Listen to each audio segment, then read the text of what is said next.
আসসালামু আলাইকুম। আশা করি সকলে ভালো আছেন।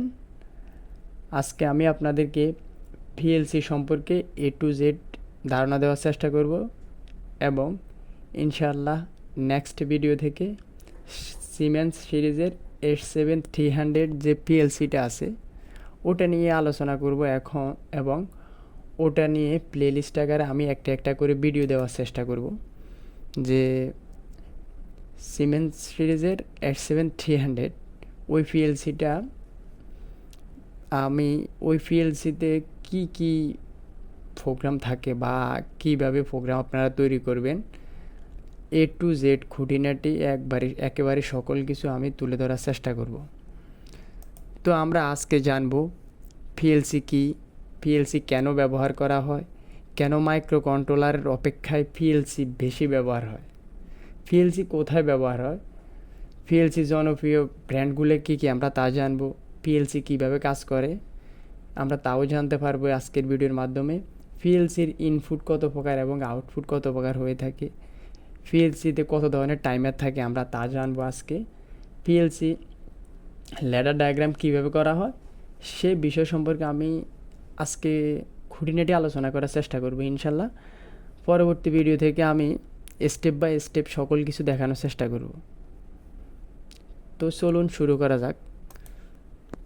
আমরা প্রথমত জানব পিএলসি কি। পিএলসি পূর্ণ নাম হলো প্রোগ্রামেবল লজিক কন্ট্রোলার। এটি এমন একটি ডিভাইস যার সাহায্যে অতি সহজে অন্যান্য যন্ত্র কন্ট্রোল করা যায়। এটি এক প্রকার ইন্ডাস্ট্রিয়াল কম্পিউটার কন্ট্রোল সিস্টেম যা ইনপুটে কোনো প্রকার সিগন্যাল পাওয়ার সাথে সাথে একটি ডিসিশন মেক করবে, কাস্টম প্রোগ্রামের উপর নির্ভর করে এবং আউটপুটকে কন্ট্রোল করবে। পিএলসি সাধারণত মাইক্রোপ্রসেসর নিয়ে গঠিত হয়ে থাকে যাকে কম্পিউটারের সাহায্যে প্রোগ্রাম করতে হয়। প্রোগ্রামটি মূলত কম্পিউটারের সফটওয়্যারের মাধ্যমে লিখতে হয়, তা এমপিআই কেবলের সাহায্যে বা ইথারনেট কেবলের সাহায্যে পিএলসিতে লোড করা হয়। এই বিষয় নিয়ে আমরা বিস্তারিত আলোচনা করব। পিএলসি কেন ব্যবহার করা হয়? পিএলসি ইংরেজি প্রোগ্রামেবল লজিক কন্ট্রোলার একটি ডিজিটাল কম্পিউটার যা ইলেকট্রোমেকানিক্যাল প্রক্রিয়া যেমন ফ্যাক্টরিতে যন্ত্রপাতি, অ্যাসেম্বলি লাইন, অ্যামিউজমেন্ট রাইটস বা লাইট ফিক্সার নিয়ন্ত্রক হিসেবে অটোমেশনের জন্য ব্যবহৃত হয়। এই যে এখানে আপনারা দেখতে পাচ্ছেন এই যে একটা পিএলসি এবং একটা মাইক্রো কন্ট্রোলার। এখন আমরা জানবো পিএলসি এবং মাইক্রো কন্ট্রোলারের মধ্যে পার্থক্য কী, আমরা কেন মাইক্রো কন্ট্রোলার ব্যবহার না করে পিএলসি ব্যবহার করব, আমরা সেই বিষয়টা এখন জানব। কেন মাইক্রো কন্ট্রোলারের অপেক্ষায় পিএলসি বেশি ব্যবহার হয়? মাইক্রো কন্ট্রোলারের তুলনায় পিএলসির দাম অনেক বেশি, এরপরেও পিএলসি যে সকল কারণে বেশিরভাগ ব্যবহার হয়ে থাকে, যেমন মাইক্রো কন্ট্রোলারের তুলনায় পিএলসির ইনপুট আউটপুট ক্যাপাসিটি অনেক বেশি। পিএলসিতে অতিরিক্ত বা এক্সটার্নাল মডিউল যোগ করে ইনপুট আউটপুট বাড়ানো যায়। মাইক্রো কন্ট্রোলারের তুলনায় পিএলসিতে একাধিক প্রসেসর এবং সিপিইউ থাকতে পারে যা সাধারণত মাইক্রো কন্ট্রোলারে থাকে না। পিএলসির প্রসেসিং ক্যাপাসিটি মাইক্রো কন্ট্রোলারের তুলনায় অনেক বেশি এবং অনেক দ্রুত হয়ে থাকে। পিএলসির কোনো ডিভাইস নষ্ট হয়ে গেলে তা দ্রুত পরিবর্তন করা যায়। পিএলসিতে প্রোগ্রাম করা অনেক সহজ। মাইক্রো কন্ট্রোলারে কোনো ডিসপ্লে ইউনিট থাকে না, যেখানে পিএলসিতে ডিসপ্লে ইউনিট আছে। পিএলসির ডিসপ্লে ইউনিটের সাহায্যে মনিটরিং করা যায় খুব সহজেই। মাইক্রো কন্ট্রোলারের ডিসপ্লে ইউনিট নেই, তবে প্রয়োজনে আলাদাভাবে ডিসপ্লে লাগানো যেতে পারে। পিএলসির অপারেশনের তাপমাত্রা পরিবর্তন, ধুলাবালি, আর্দ্রতা ইত্যাদি তেমন কোনো প্রভাব ফেলতে পারে না, যেখানে মাইক্রো কন্ট্রোলারে এসব বিষয়ে অনেক প্রভাব বিস্তার করে থাকে। পিএলসি হাই ভোল্টেজ নিয়ে কাজ করতে পারে, যেখানে মাইক্রো কন্ট্রোলার হাই ভোল্টেজে কাজ করা অনেক ঝামেলা। চলুন জানা যাক এবার পিএলসি কোথায় কোথায় ব্যবহার হয়। আমরা জানি পিএলসি একটি ডিজিটাল কম্পিউটার যা বিভিন্ন ফ্যাক্টরিতে প্রয়োজনীয় যন্ত্রপাতি কন্ট্রোল করার জন্য ব্যবহার করা হয়ে থাকে। ইন্ডাস্ট্রিতে PLC automation, nuclear power generation plant, রাসায়নিক শিল্প কারখানা, অটোমেটেড শিল্প কারখানা, হোম অটোমেটেড ইত্যাদি ক্ষেত্রে ব্যবহার করা হয়ে থাকে। পিএলসি জনপ্রিয় ব্র্যান্ডগুলোর সাথে পরিচিত হব আমরা এখন। বর্তমানে বিভিন্ন কোম্পানি পিএলসি বাজারে রয়েছে, তবে এদের মধ্যে কিছু পরিচিত পিএলসি তালিকা নিচে দেওয়া হলো, যেমন Delta PLC, LN PLC, Mitsubishi PLC, Fuji, Hitachi, LG, মেডিকন, সিমেন্স। এদের মধ্যে বহুল পরিচিত হলো সিমেন্স। আমি ব্যক্তিগতভাবে বেশিরভাগ জায়গায় সিমেন্স নিয়ে কাজ করতে দেখেছি। বর্তমানে আমি যে ইন্ডাস্ট্রিতে আছি, এই ইন্ডাস্ট্রিতে আমাদের যতগুলা অটোমেশন মেশিন আছে সবগুলোতেই সিমেন্সের পিএলসি। শুধুমাত্র মেবি একটা বা দুটাতে হবে, একটাতে আছে মিৎসুবিশি আর একটাতে আছে ডেল্টা, আর না হয় আর সবগুলোতে সিমেন্স। এর পূর্বে আমি যেখানে ছিলাম ওখানেও বেশিরভাগে আমি সিমেন্স দেখেছি, সিমেন্স পিএলসিগুলো বেশি দেখেছি ওই ফ্যাক্টরিতেও। তো সেক্ষেত্রে আমি মনে করি আগামী 5 থেকে 7 বছরের মধ্যে বর্তমান সারা বিশ্বে ব্র্যান্ড 1 এক নাম্বারে থাকবে হচ্ছে সিমেন্স, আমার মনে হয়। তো আমরা এখন দেখব পিএলসি কীভাবে কাজ করে থাকে। পিএলসি এক প্রকার micro controller based control system. এতে একটি প্রোগ্রামেবল মেমোরি থাকে যা বিভিন্ন প্রকার ইনস্টলেশন স্টোর করে থাকে। এর মাধ্যমে অ্যারিথমেটিক, গাণিতিক, লজিক্যাল, সিকোয়েন্সিং, টাইমিং ইত্যাদি কার্যাবলী সম্পাদন করা হয়।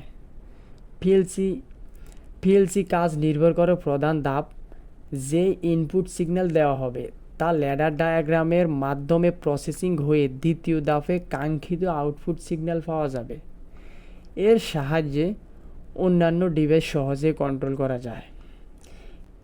এই যে আপনারা এখানে একটা চিত্র দেখতে পাচ্ছেন, এই যে একটা পিকচার দেখা যাচ্ছে এখানে এই যে i3 যেটা, এটা হচ্ছে যখন আমরা এটা পুশ করব তখন কাউন্টারটা রিসেট হবে।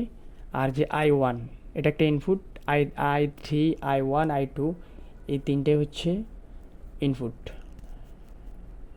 যখন আমরা i3 প্রেস করব তখন কাউন্টারটা রিসেট হবে, যখন i2 এবং i1 প্রেস করব তখন কাউন্টার আপ ডাউন হবে।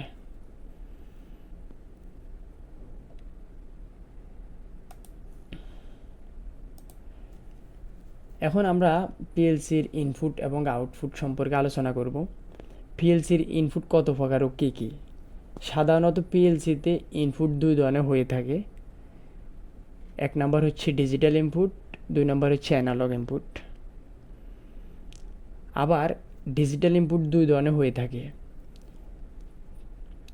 240 ভোল্ট ডিসি এবং 240 ভোল্ট এসি। এটা 240 ভোল্ট ডিসিতেও কাজ করে এবং 240 ভোল্ট এসিতেও কাজ করে, তবে বেশিরভাগ ক্ষেত্রে সবগুলো পিএলসিতে এমন সিস্টেম থাকে না, কিছু কিছু পিএলসিতে থাকে। এখন এই যে পাশে একটা পিকচার দেখতেছেন, এটাতে এই যে ফটো সেন্সর আছে, তারপর হচ্ছে মেটাল সেন্সর আছে, এগুলো হচ্ছে ডিজিটাল ইনপুট। আর নিচে যেগুলো দেখতেছেন এগুলো হচ্ছে ডিজিটাল আউটপুট। এই যে ম্যাগনেটিক কন্ট্যাক্টর, মোটর, ল্যাম্প, এগুলো হচ্ছে ডিজিটাল আউটপুট। তার যে পাশে যেটা দেখতে পাচ্ছেন একটা ফুসফুস আছে, গ্রিন একটা ফুসফুস, একটা রেড ফুসফুস, এই দুটো হচ্ছে ইনপুট। এবার চলে যাব অ্যানালগ ইনপুট এবং অ্যানালগ আউটপুট। পিএলসিতে অ্যানালগ সিগন্যাল 7 ধরনের হয়ে থাকে, যেমন 0 to 10 volt DC, 4 to 20 milliampere, RTD, thermocouple. Analog ইনপুটগুলো হয়ে থাকে লেভেল সেন্সর, আরটিডি, 5000, থার্মোকাপল, এগুলা।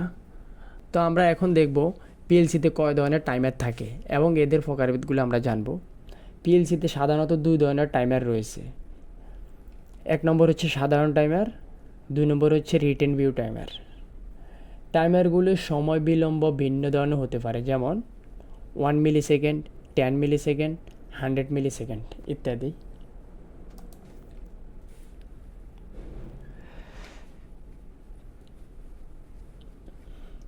পিএলসি সাধারণত 3টি সেকশন নিয়ে গঠিত হয়, যেমন পাওয়ার সাপ্লাই, ইনপুট আউটপুট এবং সেন্ট্রাল প্রসেসিং ইউনিট। তো জানা যাক পাওয়ার সাপ্লাই কী। পিএলসিকে অ্যাক্টিভ করার জন্য অবশ্যই একটি পাওয়ার সাপ্লাই লাগবে। পাওয়ার সাপ্লাই কাজ মূলত ইনপুট সিপিইউ এবং আউটপুটকে প্রয়োজনীয় বিদ্যুৎ সরবরাহ করা। আর একটি কথা, এতে আর্থিং থাকতে হবে। আর্থিং না থাকলে প্রোগ্রাম ঠিকমতো রান নাও হতে পারে, এমনকি ডিলিট হয়ে যাওয়ার সম্ভাবনা থাকে।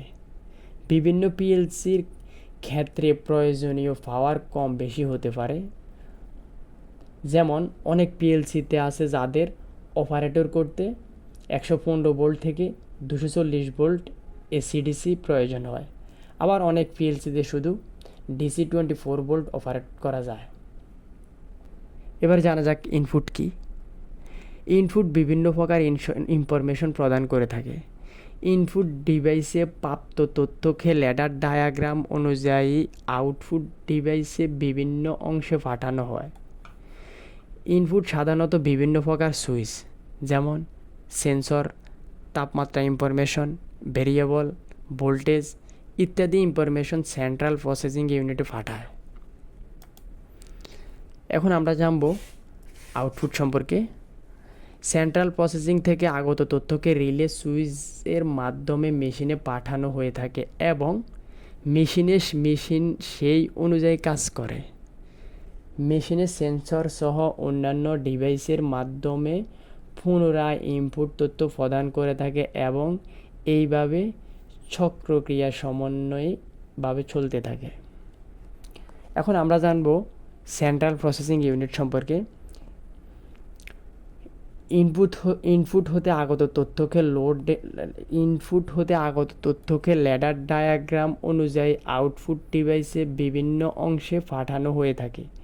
এছাড়া ইনপুট ডিভাইসে প্রাপ্ত তথ্যের সাথে সিপিইউ ডায়াগ্রাম অনুযায়ী নিজস্ব কিছু তথ্য সংগ্রহ হতে পারে।